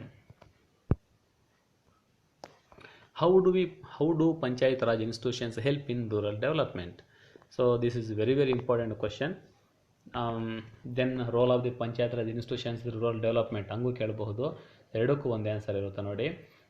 ಸೊ ಅದೇನಪ್ಪ ಆನ್ಸರ್ ಅಂತ ಹೇಳಿದ್ರೆ, you can write the functions of the rural bodies. So that is the gram panchayat, taluk panchayat R ಜಿಲ್ಲಾ ಪಂಚಾಯತ್ ಆರ್ ಮುನ್ಸಿಪಾಲಿಟೀಸ್ ಏನಿದೆ ಅವುಗಳೊಂದು ಕಾರ್ಯಗಳು ಜ್ಞಾಪಕ ಮಾಡಿಕೊಂಡು ಬರೀಬೋದು ಈಸಿಯಾಗಿ answer. It can facilitate the drinking water, road and drains. So ಹಂಗಾಗಿ ಕುಡಿಯೋ ನೀರು ಇರಬಹುದು, ರಸ್ತೆ ಇರಬಹುದು ಅಥವಾ ಚರಂಡಿ ವ್ಯವಸ್ಥೆ ಇರಬಹುದು. ಅದು ಮಾಡೋದ್ರ ಮುಖಾಂತರ ಈ ಒಂದು ರೂರಲ್ ಡೆವಲಪ್ಮೆಂಟನ್ನು ಮಾಡುತ್ತೆ, ಗ್ರಾಮೀಣ ಅಭಿವೃದ್ಧಿಯನ್ನು ಮಾಡುತ್ತೆ ಅಂತ. It provides hospitals, schools to rural areas. So ಆಸ್ಪತ್ರೆಗಳಿರಬಹುದು, ಶಾಲೆಗಳಿರಬಹುದು, ಈವನ್ ಪಬ್ಲಿಕ್ ಟಾಯ್ಲೆಟ್ಸ್ ಇರಬಹುದು, ಲೈಬ್ರರೀಸ್ ಇರಬಹುದು, ಕಮ್ಯುನಿಟಿ ಹಾಲ್ಸ್ ಇರಬಹುದು, ಅವೆಲ್ಲವನ್ನು ಸಹ ಪಂಚಾಯತ್ ರಾಜ್ ಇನ್ಸ್ಟಿಟ್ಯೂಷನ್ಸ್ ಇದೆ ಅಲ್ವಾ, ಅವು ರೂರಲ್ ಏರಿಯಾಸ್ಗೆ ಒದಗಿಸ್ಕೊಡ್ತಿದೆ ಅಂತೇಳಿ. They promote development of human resource by encouraging education, technical education and vocational education. So ಈ ಪಂಚಾಯತ್ಗಳು ಏನು ಮಾಡ್ತಿದೆಯಪ್ಪ ಅಂತ ಹೇಳಿದ್ರೆ, ಈ ಒಂದು ಎಜುಕೇಷನ್ ಕೊಡ್ತಿದೆ, ಶಿಕ್ಷಣ ಕೊಡ್ತಿದೆ, ಅದ್ರ ಜೊತೆಗೆ ಟೆಕ್ನಿಕಲ್ ಎಜುಕೇಷನ್ ಕೊಡ್ತಿದೆ, ತಾಂತ್ರಿಕ ಶಿಕ್ಷಣನೂ ಕೊಡ್ತಿದೆ, ಮತ್ತು ವೊಕೇಶನಲ್ ಟ್ರೈನಿಂಗ್ ಅಂತ ಅಂದರೆ ವೃತ್ತಿ ತರಬೇತಿಗಳು ಕೊಡ್ತಿದೆ, ವೃತ್ತಿ ಶಿಕ್ಷಣನೂ ಕೊಡ್ತಿದೆ ಪಂಚಾಯತ್ಗಳ ಮುಖಾಂತರ ಹಲವಾರು ಕಾರ್ಯಕ್ರಮಗಳನ್ನು ಹಮ್ಮಿಕೊಳ್ಳೋದ್ರ ಮುಖಾಂತರ. It ensure the expansion of health and hygiene. So ಆರೋಗ್ಯ ಮತ್ತು ನೈರ್ಮಲ್ಯ ಇರಬಹುದು, ಅವುಗಳನ್ನು ಸಹ ಈ ಒಂದು ಪಂಚಾಯತ್ ರಾಜ್ ಸಿಸ್ಟಮ್ ಕಾಪಾಡ್ತಿದೆ. It provides employment by nurturing rural productive activities like fishery, beekeeping, poultry, and other agriculture related activities ಅಂತ ಹೇಳಿದ್ರೆ ಈ ಗ್ರಾಮೀಣ ಪ್ರದೇಶಗಳು ಅತಿಯಾಗಿ ಅವಲಂಬನೆ ಆಗಿರುವಂತಹ ಒಂದು ಈ ಫಿಶರಿ ಇರಬಹುದು, ಮೀನುಗಾರಿಕೆ ಇರಬಹುದು, ಜೇನು ಸಾಕಾಣಿಕೆ ಇರಬಹುದು, ಕೋಳಿ ಸಾಕಾಣಿಕೆ ಇರಬಹುದು, ಪಿಗಿ ಕೀಪಿಂಗ್ ಇರಬಹುದು. ಇವೆಲ್ಲದಕ್ಕೂ ಸಹ ಅವು ಚೆನ್ನಾಗಿ ಇಂಪ್ರೂವ್ಡ್ ಆಗೋದಕ್ಕೆ ಬೇಕಾಗಿರುವಂಥ ಎಲ್ಲ ಒಂದು ಸವಲತ್ತುಗಳು ಸಹ ಪಂಚಾಯತ್ ಸಿಸ್ಟಮ್ಗಳಿದೆಲ್ಲ ಅವು ಒದಗಿಸ್ಕೊಡ್ತಿದೆ. Provides social security. So how these panchayats provide social security? So they are protect the social security of the people by giving the old age pensions to the senior citizens, or pensions, monthly pensions to the physically challenged people, and also widow pension. So ಈ ಒಂದು ವೃದ್ಧಾಪ್ಯ ವೇತನ ಅಥವಾ ಅಂಗವಿಕಲರಿಗೆ ಕೊಡುವಂಥ ವೇತನ ಇರ್ಬೋದು, ಅಥವಾ ಈ ವಿಧವಾ ವೇತನ ಇರ್ಬೋದು, ಅವನ್ನು ಕೊಡೋದ್ರ ಮುಖಾಂತರ ಈ ಒಂದು ಸಾಮಾಜಿಕ ಸುರಕ್ಷೆಯನ್ನು ಕಾಪಾಡ್ತಿದೆ ಅಂತೇಳಿ. Then the next question is the functions of the RBI. So important question. Monopoly of a note issue. So RBI has only the power to print the notes like to 5 rupees, 10, 20, 50, 100, 200, 500 or 2000 rupees notes. Bankers to government. So bankers to government bank ಅಂತ ಕರಿತೀವಿ ನೋಡಿ RBIನ. Because RBI done many governmental functions. they are paying the salaries to the government employees, central government employees or the other employees. Okay, then bankers bank. So it monitorized all the other banks which are working in the India. So this is the bank. So bankers bank ಅಂತ ಬ್ಯಾಂಕುಗಳ bank ಅಂತ ಕರಿತೀವಿ. And national clearing houses, when the differences arise among the banks, the RBI it can solve out that problems. Custodian of foreign exchange reserve, ಈ ವಿದೇಶಿ ವಿನಿಮಯ ಆಪತ್ತು ಅಂತ ಏನಿದೆ ಆ ಒಂದು ಇದನ್ನು ನಿರ್ವಹಣೆ ಮಾಡೋದು RBI. Then promotion of banking habits ಅಂತ ಜನರಲ್ಲಿ ಈ ಸೇವಿಂಗ್ ಮಾಡುವಂಥದ್ದು ಇರ್ಬೋದು, ಬ್ಯಾಂಕಿಂಗ್ ಆಕ್ಟಿವಿಟೀಸನ್ನು ಪ್ರಮೋಟ್ ಮಾಡುವಂತಹದ್ದು ಸಹ RBI ಇಂಡೈರೆಕ್ಟಾಗಿ ಮಾಡುತ್ತೆ ಅಂತ. Then RBI controls to credit, ಸಾಲ ನಿಯಂತ್ರಣ ಮಾಡುವಂತಹ ಏಕೈಕ ಸಂಸ್ಥೆ ಅಂದರೆ RBI ಅಂತೇಳಿ. ಸೊ RBI ಅಂತ ಕರಿತೀವಿ mother bank, central bank, bankers bank, national bank ಅಂತ ಕೂಡ ಕರಿತೀವಿ. Next, how is term deposit account different from recurring deposit account. So types of accounts ಬರುತ್ತೆ ನೋಡಿ. ಸೊ ಈ ವರ್ಡ್ ಮೀನಿಂಗ್ ಚೆನ್ನಾಗಿ ಜ್ಞಾಪಕ ಕಟ್ಕೋಬೇಕು. Term deposit means, so once we deposit amount we want withdraw within the stipulated period ಅಂತ. ಅದೊಂದು ಏನು ಒಂದು ಟರ್ಮ್ ಅಂತ 5 ವರ್ಷ 10 ವರ್ಷ ಅಂತ ಹೇಳಿರ್ತೀವಿ, ಆ ಟರ್ಮ್ ಆಗೋವರೆಗೂ ನಾವು ಒಳಗಡೆ ವಿತ್ಡ್ರಾ ಮಾಡ್ಕೊಳ್ಳೋಕ್ಕೆ ಸಾಧ್ಯ ಇಲ್ಲ. Recurring means, so often and often are for the 3 months, for the 6 months, for the 1 year we are depositing money for the account ಅಂತೇಳಿ. ಸೊ ಅದು ರಿಕ್ಯೂರಿಂಗ್ ಅಂತ. ಸೊ ಇಲ್ಲಿ ನೋಡೋಣ. ಸೊ ಟರ್ಮ್ ಡೆಪಾಸಿಟ್ ನೋಡಿ, ಈ term deposit account are opened for particular term ಅಂತ, ಒಂದು ನಿರ್ದಿಷ್ಟ ಅವಧಿಗೆ ನಾವು ಹಣವನ್ನು ಇಡುವಂಥದ್ದು ಟರ್ಮ್ ಡೆಪಾಸಿಟ್ ಅಂತೇಳಿ. We kept large amount in single deposit ಅಂತ, ಅಂದರೆ ಹೆಚ್ಚು ಹಣ ಇದ್ದರೆ ಆ ಹಣವನ್ನು ನಾವು ಈ ಟರ್ಮ್ ಡೆಪಾಸಿಟ್ ಇದರಲ್ಲಿ ಇಡ್ತೀವಿ. ಇಟ್ ಈಲ್ಡ್ಸ್ ಹೈಯೆಸ್ಟ್ ಇಂಟ್ರೆಸ್ಟ್ ಅಂತ. ಈ 4 ಟೈಪ್ಸ್ ಆಫ್ ಅಕೌಂಟ್ಸ್ ಏನಿದೆ ಅದರಲ್ಲಿ ಹೈಯೆಸ್ಟ್ ಇಂಟ್ರೆಸ್ಟ್ ಬರೋದು ಯಾವುದಪ್ಪ ಅಂತ ಹೇಳಿದ್ರೆ ಟರ್ಮ್ ಡೆಪಾಸಿಟ್ ಅಕೌಂಟ್ಗೆ. ದೆನ್ ರಿಕ್ಯೂರಿಂಗ್ ಡೆಪಾಸಿಟ್ ಅಕೌಂಟ್ ನೋಡಿ. In this account amount deposited periodically, that means for the 3 months or the 6 months or the 1 year. It is helpful to small savings for the education purpose or for the wedding purpose, for the other purpose people using this type of the account. It yields some interest, but it yields less interest than the term deposit account. Then what is the difference between the entrepreneur and entrepreneurship? So entrepreneur is the innovator who has the new idea, who has the creativity. So he started the entrepreneurship, he started the organization. So he is the entrepreneur. Entrepreneurship means that is the process of action activities done by entrepreneur ಅಂತ. Entrepreneur ಅಂದ್ರೆ ಒಬ್ಬ ವ್ಯಕ್ತಿ. Entrepreneurship ಅಂತ ಹೇಳಿದ್ರೆ ಆ ವ್ಯಕ್ತಿ ಮಾಡುವಂತಹ ಒಂದು ಪ್ರಕ್ರಿಯೆ ಇದೆ ಅಲ್ವಾ, ಈ ಒಂದು ಉದ್ಯಮಿಗೆ ಸಂಬಂಧಿಸಿದಂಥ ಒಂದು ಪ್ರಕ್ರಿಯೆ. So how he generated the capital, how he collected the raw materials, how he appointed the manual labor or yes, intellectual labor for the organization. So that is the entrepreneurship anta.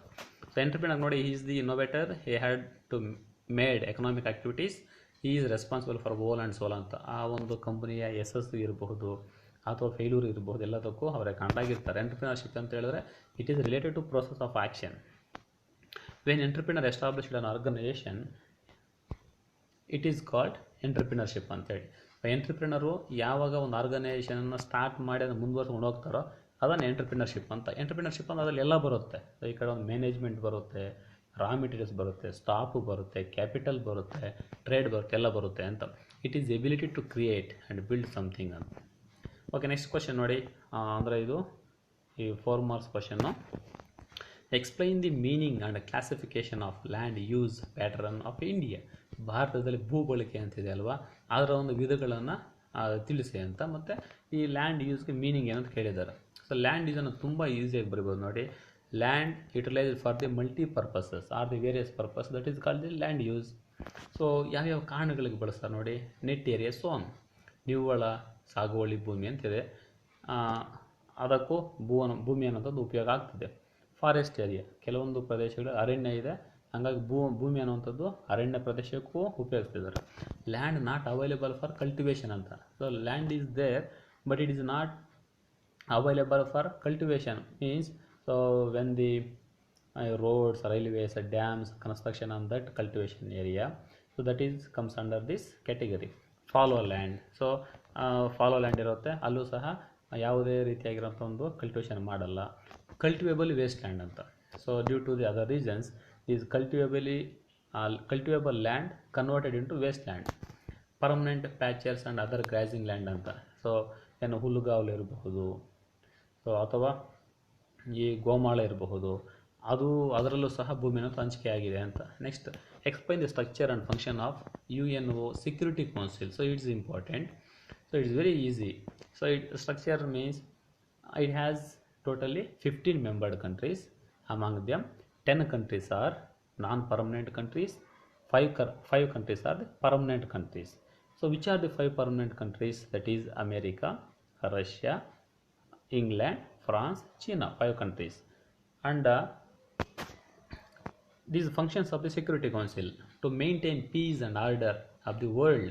That is the foremost function of the Security Council. ಅದರ ಮುಖ್ಯ ಉದ್ದೇಶ ಏನಪ್ಪ ಅಂದರೆ ಪ್ರಪಂಚದಲ್ಲಿ ಶಾಂತಿ ಮತ್ತು ಸುವ್ಯವಸ್ಥೆನ ಕಾಪಾಡೋದು.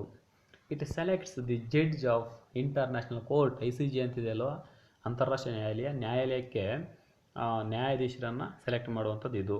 But remember, general assembly it nominates the president and vice president of the ICJ. ಅಂತಾರಾಷ್ಟ್ರೀಯ ನ್ಯಾಯಾಲಯದ ಅಧ್ಯಕ್ಷರು ಮತ್ತು ಉಪಾಧ್ಯಕ್ಷರನ್ನು ಜನರಲ್ ಅಸೆಂಬ್ಲಿ, ಸಾಮಾನ್ಯ ಸಭೆಯನ್ನು ಅಪಾಯಿಂಟ್ ಮಾಡೋದು. ಬಟ್ ಅದಕ್ಕೆ ಪ್ರಿಫರ್ಡ್ ಮಾಡೋದು ಯಾರಪ್ಪ ಅಂದರೆ ಸೆಕ್ಯೂರಿಟಿ ಕೌನ್ಸಿಲ್, ಅದಕ್ಕೆ ಜ್ಞಾಪಕ ಇಟ್ಕೋಬೇಕು. And also security council suggest the nomination of secretary general of UNO. So UN ಅಂತ ವಿಶ್ವಸಂಸ್ಥೆ ಪ್ರಧಾನ ಕಾರ್ಯದರ್ಶಿ ಅಂತಲ್ವ, ಆ ಕಾರ್ಯದರ್ಶಿಯ ನೇಮಕವನ್ನು ಮಾಡುವಂಥದ್ದು ಇದು. ಅಪಾಯಿಂಟ್ಮೆಂಟ್ ಮಾಡೋದು ಜನರಲ್ ಅಸೆಂಬ್ಲಿ, ಬಟ್ ಇವರನ್ನು ಮಾಡಿ ಅಂತ ಹೇಳುವಂಥದ್ದು ಯಾವುದು? ಸೆಕ್ಯೂರಿಟಿ ಕೌನ್ಸಿಲ್, ಭದ್ರತಾ ಮಂಡಳಿ. Then explain the role of revolutionist in the freedom movement of India. So it's very very important question. So here so you should write the some names of the revolutionist. ಅವ್ರ ಹೆಸರುಗಳು ಬರೀಬೇಕಾಗುತ್ತೆ ನೀವು. ಅದರ ಜೊತೆಗೆ ಈ ಪಾಯಿಂಟ್ಸನ್ನು ಬರೀಬೇಕು ನೋಡಿ. Dispersed violence method for freedom. So how these Britishers used the violence. These revolutionists also believed in the violence. They sacrificed their life to freedom of country. ನಮ್ಮ ಭಾರತದ ಸ್ವಾತಂತ್ರ್ಯಕ್ಕೋಸ್ಕರ ಅವರ ಒಂದು ಪ್ರಾಣಗಳನ್ನು ತ್ಯಾಗ ಮಾಡಿರ್ತಾರೆ. They creates fear among British. So who are the brutal officers? They tortured, exploited the Indians. So they have the fear from these revolutionists ಅಂತ. So ಅವರು ತುಂಬ ಕಡೆ ಬಾಂಬು ದಾಳಿ ನಡೆಸಿರ್ತಾರೆ, ಎಷ್ಟೋ ಬ್ರೂಟಲ್ ಆಫೀಸರ್ಸನ್ನು ಕೊಂದಿರ್ತಾರೆ. ಹಾಗಾಗಿ ಬ್ರಿಟಿಷರಿಗೆ ಈ ಕ್ರಾಂತಿಕಾರಿಗಳಂತ ಹೇಳಿದ್ರೆ ತುಂಬ ಭಯ ಇರುತ್ತೆ. They encourages freedom struggle. ಈ ಸ್ವತಂತ್ರ ಹೋರಾಟ ಅಂತೇನಿದೆ ಅದಕ್ಕೆ ಒಂದು ಹೊಸ ಸ್ಫೂರ್ತಿಯನ್ನು ಕೊಡುವಂಥದ್ದು ಇವರು. They strengthen the freedom fight ಅಂತ. ಈ ಒಂದು ಸ್ವತಂತ್ರ ಹೋರಾಟಕ್ಕೆ ಶಕ್ತಿ ತುಂಬುವಂಥದ್ದು ಈ ಒಂದು ಕ್ರಾಂತಿಕಾರಿಗಳು. Because they motivated the youths who are the youths? They are attracted by the revolutionaries. So ಯಾರ್ಯಾರು ಈ ಕ್ರಾಂತಿಕಾರಿಗಳಿಂದ ಪ್ರಭಾವಿತರಾಗಿರ್ತಾರೆ ಅವ್ರ ಮುಖಾಂತರ ಈ ಫ್ರೀಡಮ್ ಫೈಟ್ಗೆ ಒಂದು ಸ್ಟ್ರೆಂತ್ ಕೊಟ್ಟಿರ್ತಾರೆ. They establish secret organisation to implement their ideas ಅಂತ. ಅಂದರೆ ಇವರ ಒಂದು ಐಡಿಯಾಗಳೇನಿದೆ ಅವ್ರನ್ನ ಇಂಪ್ಲಿಮೆಂಟ್ ಮಾಡೋಕ್ಕೆ ಅವರ ಒಂದು ಈ ರಹಸ್ಯ ಸಂಘಗಳ ಮುಖಾಂತರ ಇಂಪ್ಲಿಮೆಂಟ್ ಮಾಡ್ತಿರ್ತಾರೆ ಅಂತ. ಯಾವುದು ಗದ್ದರ್ ಪಾರ್ಟಿ, ಅನುಶೀಲನಾ ಕಮಿಟಿ ಅವೆಲ್ಲ ಇದೆ ಅಲ್ವಾ, ಆ ಕಮಿಟಿಗಳ ಮುಖಾಂತರ ಏನು ಮಾಡ್ತಾರೆ, they looted the British offices, they looted the police stations, and also they given training to the other youth people to prepare the bombs, then how to use their arms ಅಂತ. ಈ ಗನ್ಗಳಿರಬಹುದು, ಬಾಂಬ್ಗಳು ಅವ್ರು ತಯಾರು ಮಾಡುವಂಥದ್ದು ಮತ್ತು ಅವುಗಳನ್ನು ಬಳಸುವಂಥ ವಿಧಾನವನ್ನು ಸಹ ಕಳಿಸಿಕೊಡ್ತಿದ್ದರು. The oppose the misadministration of British. ಈ ಒಂದು ಬ್ರಿಟಿಷರ ದುರಾಡಳಿತ ಅಂತ ಏನಿದೆ ಅದನ್ನು ಆಪೋಸ್ ಮಾಡಿದ್ದು ಈ ಕ್ರಾಂತಿಕಾರಿಗಳು. They want to quit British from India. ಭಾರತದಿಂದ ಏನಾದರೂ ಆಗಿರಲಿ ಅವರನ್ನು ಓಡಿಸಬೇಕು ಅಂತ ಅಂದ್ಕೊಂಡಿದ್ದರು. Okay, then so this is the question of explain the results of second world war ಅಂತ. ಸೊ ಎರಡನೇ ಮಹಾಯುದ್ಧ ಏನಿದೆ ಅದರ ಒಂದು ಪರಿಣಾಮಗಳನ್ನು ಕೇಳಿದ್ದಾರೆ, ಎಫೆಕ್ಟ್ಸ್ ಕೇಳಿದ್ದಾರೆ ನೋಡಿ. Lack of people lost their life, so not lakhs, that is the crores of people lost their life ಅಂತ. ಸುಮಾರು ಕೋಟಿಗಳಷ್ಟು ಜನರು ಈ ಒಂದು ಎರಡನೇ ಮಹಾಯುದ್ಧದಲ್ಲಿ ಮರಣವನ್ನು ಹೊಂದುತ್ತಾರೆ. Lakhs of people lost their property, ಸುಮಾರು ಲಕ್ಷಾಂತರ ಜನರು ಈ ತಮ್ಮ ಆಸ್ತಿಯನ್ನು ಕಳ್ಕೊಳ್ತಾರೆ. UNO has been established on 1945 October 24. Germany has been divided into East and West Germany ಅಂತ. ಜರ್ಮನಿ ಪೂರ್ವ ಮತ್ತು ಪಶ್ಚಿಮ ಜರ್ಮನಿಯಾಗಿ ಡಿವೈಡ್ ಆಗುತ್ತೆ.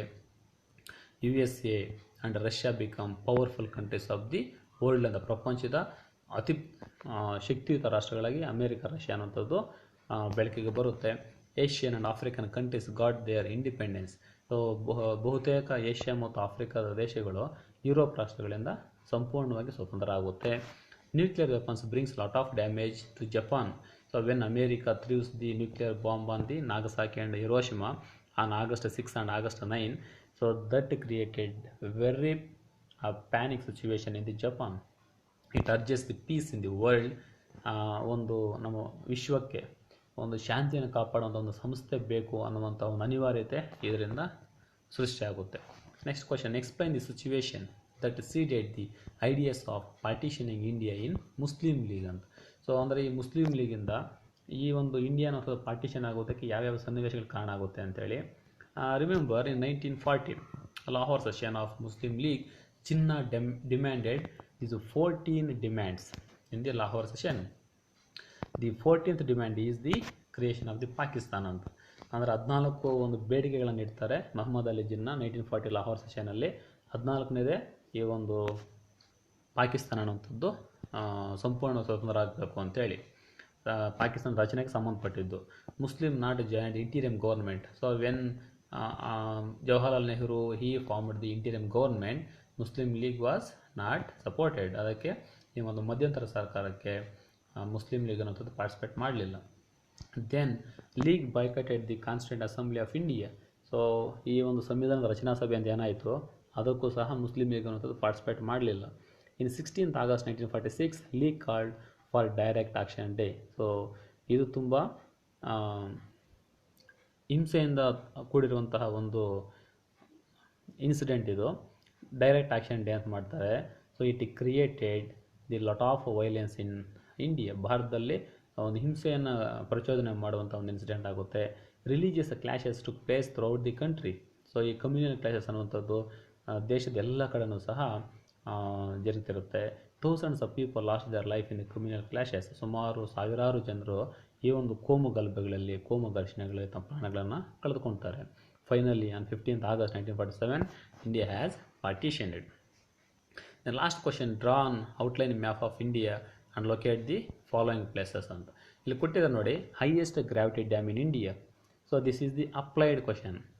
ಸೊ ನೀವು ಡೈರೆಕ್ಟಾಗಿ ಆ ಡ್ಯಾಮ್ ಕೊಟ್ಟರೆ ಬರೀತೀರಾ, ಇದಕ್ಕೆ ಹಂಗಾಗಿ ನೀವು ತಿಳ್ಕೊಂಡಿರ್ಬೇಕು ಹೈಯೆಸ್ಟ್ ಗ್ರಾವಿಟಿ ಡ್ಯಾಮ್ ಯಾವುದು, the longest dam in India ಯಾವುದು, the important latitude divides India into almost half, ಅದು ಯಾವುದು ಲ್ಯಾಟಿಟ್ಯೂಡು, ಗೇಟ್ ವೇ ಆಫ್ ಇಂಡಿಯಾ ಯಾವುದು ಅಂತ. ಸೊ ತುಂಬ ಸಿಂಪಲ್ ಆಗಿದೆ ನೋಡಿ, ಸ್ವಲ್ಪ ಅರ್ಥ ಮಾಡ್ಕೊಂಡ್ರೆ ಸಾಕು. ಬಾಕ್ರಾ ನಂಗಲ್ ಇದೆ ನೋಡಿ ಹೈಯೆಸ್ಟ್ ಗ್ರಾವಿಟಿ ಡ್ಯಾಮ್.